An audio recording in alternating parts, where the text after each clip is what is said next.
Deborah is a black 5 with her beautiful red paint working in Doncaster. She likes to pull both passengers and freight trains along the main line like most engines. Sometimes, when she is not pulling trains, she often helps all of her friends out of trouble by being their back engine to deliver their trains on time. And all the engines were very grateful for her helpfulness. Although Chelsea likes Deborah, she couldn't help feeling a little jealous of her train skills. I honestly don't understand why Mr. Daniels had to send Deborah to help as everyone's back engine. I'm a Great Western engine, but I can definitely push heavy trains too, even better than she can. That's not very nice, Chelsea.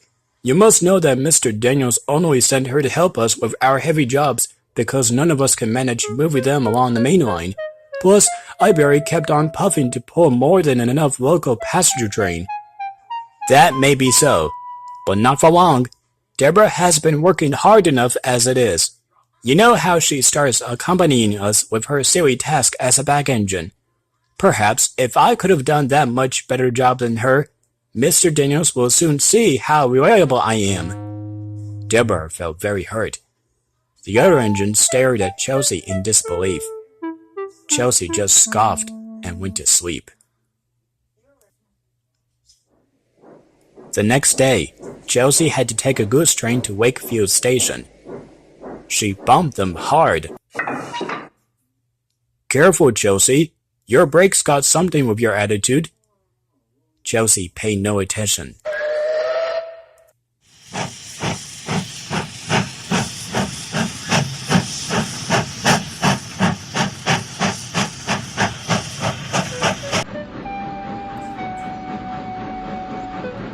Later, Deborah was returning to the sheds tender first.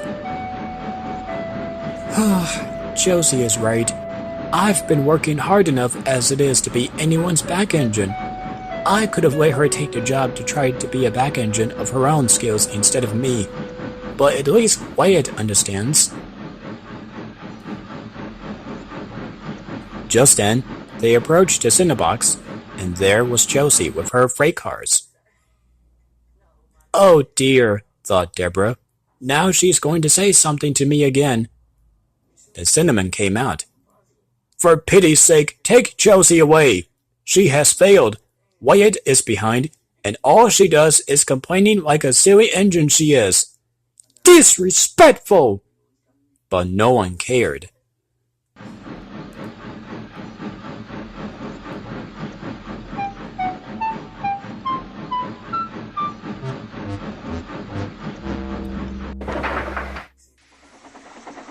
Wyatt then passed by. He didn't take much notice of Chelsea's predicament. He was having troubles of his own. His coaches were getting heavier. He pulled and puffed, but he could go no further. Bother! What happened? Your injector has failed. The air has leaked into your brakes, and they were now hard on. Deborah wanted to say something to Chelsea, but she knew she wouldn't, and the jokes were now on Chelsea. Just then, Wyatt's conductor ran up and explained what had happened. Moving 2 engines and their trains? That's not such a bad idea. Do you think you could do it, Deborah? Yes, driver. I'll have a good try. Come on then. We mustn't keep the passengers waiting. Deborah puffed Chelsea into motion and started to the rescue.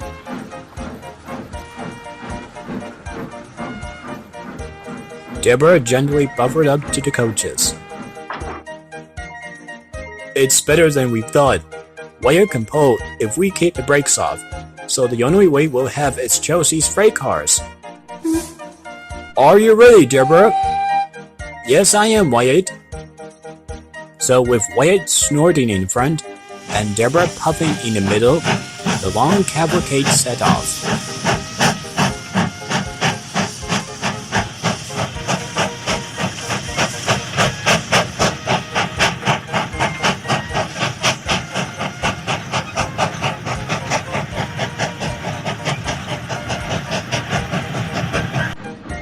At last, they arrived at the next station.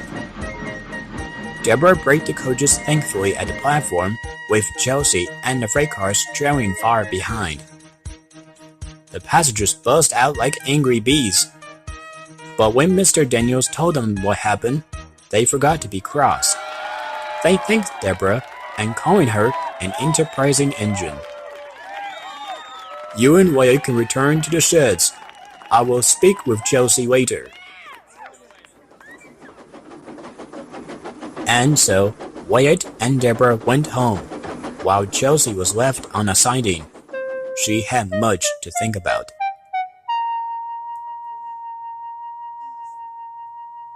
I'm sorry about Chelsea, Deborah. She was jealous that she didn't have a job as a back engine than what you have. That's all right. You and the others did shut her up last night. Yes, we did. I just wish I hadn't let my passengers down, though. Don't worry. A failed injector could happen to any engine. You will be all right once it's mended.